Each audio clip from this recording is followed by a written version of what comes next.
नाही, आपले महाराष्ट्र सरकारतर्फे आपण एक भगवान महावीर स्वामीजी 2550व्या जयंतीची समिती गठीत केली होती। केंद्रामध्ये माननीय नरेंद्रभाई मोदीजीने हा समारोहाची सुरुवात केली होती। आता इथे नवीन सरकार आल्यानंतर माननीय देवेंद्र फडणवीसचे निर्देशानुसार आम्ही आता राजभवनमध्ये एक मोठा कार्यक्रम आयोजित केला। या पूर्ण निबंध प्रतियोगितामध्ये महाराष्ट्राचे 16 लाख विद्यार्थ्यांनी भाग घेतला आणि ते अध्यात्म परिवारतर्फे हा सर्व कार्यक्रमाची रचना केली गेली होती। आज माननीय राज्यपालच्या हस्ते सर्वांचे आपण ते पुरस्कार वितरणाचा कार्यक्रम केला। माननीय राज्यपालने जे सांगितलं की भगवान महावीर स्वामी 2550 वर्ष पूर्व त्यांचे जे काही वाणी होती ते रिलिव्हंट होती। आज पण देशाने विदेशामध्ये जे काही चाललं आहे त्याने थांबवण्यासाठी भगवान महावीरची अहिंसाचे सिद्धांती गरज आहे। म्हणून आपण हा लेख प्रतियोगिता आयोजित करून महाराष्ट्रामध्ये एक नवीन संदेश देण्यामध्ये आपण यशस्वी झालो।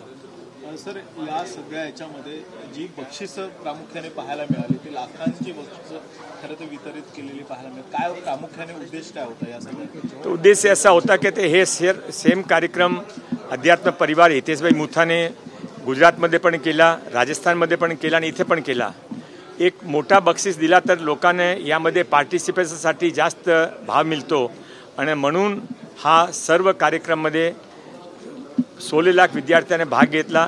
सर्वांनी आपण एक्नॉलेजमेंट केला आणि जे जिंकले ते अध्यापक आणि विद्यार्थी आणि स्कूलचे टीचर्स सर्वांच्या आधी ते पण राज्यपाल साहेबांच्या हस्ते सन्मान केला। तुम्ही अशी खंत देखील व्यक्त केली की काही काळापूर्वी जैन समाजातील खासदारांची संख्या 52 वर होती, ती आता 0 वर आहे। नक्की काय तुम्हाला म्हणायचं होतं? काय नाही, माननीय गव्हर्नर साहेबने सांगितलं की ते पूर्वी तामिळमध्ये हा आज कार्यक्रम भगवान महावीर स्वामीचे माननेवाले लोकांची संख्या मोठी होती, ते पण तिथे कमी झाली। ते अनुसंधान मी सांगितलं की आपण जोपर्यंत आम्ही समाजाचे बरोबर, देशाचे बरोबर, सरकारचे बरोबर राहत नाही, लोकांचे काम करत नाही, तोपर्यंत आपला हा जे काही समाजाच्यासाठी करायचं आहे ते उद्देश पूर्ण सफल होत नाही। म्हणून समाजाने सरकारचे बरोबर राहून जास्त काम केलं पाहिजे असं माझं आव्हान होतं।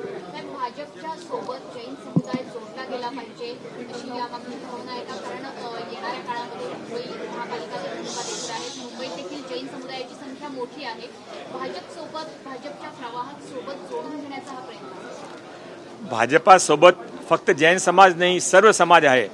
आज देशाने विश्वात सर्वात मोठी पार्टी आहे, 16 करोड लोक आता यावेळी भाजपाचे मेंबर बनले। तो या महाराष्ट्रामध्ये आज आपण बघितला कि 90% सक्सेस रेट आमची होती, तो सर्व समाज आमच्या बरोबर आहे म्हणून हा सक्सेस आहे।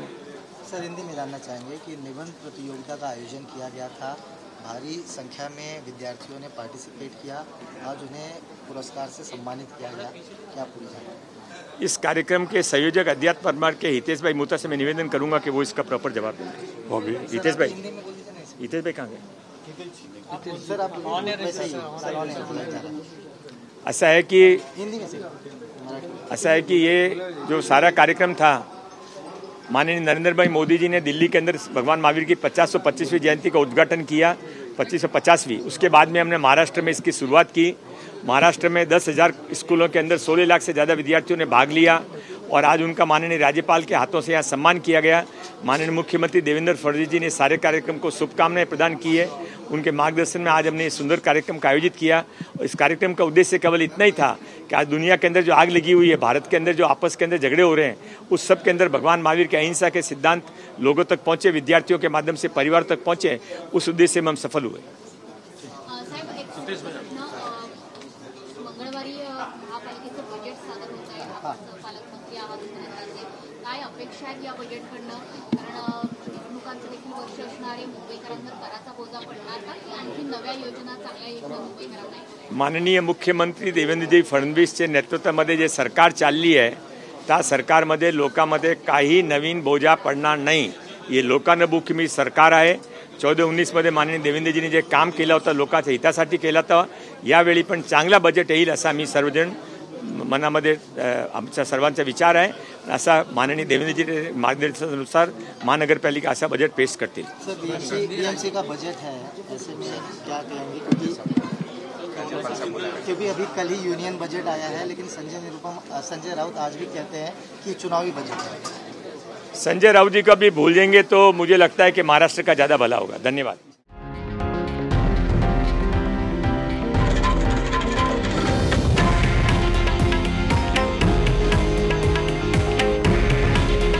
हे आहे देशातील नंबर 1 न्यूज नेटवर्क आणि आपण पाहत आहात TV9 मराठी।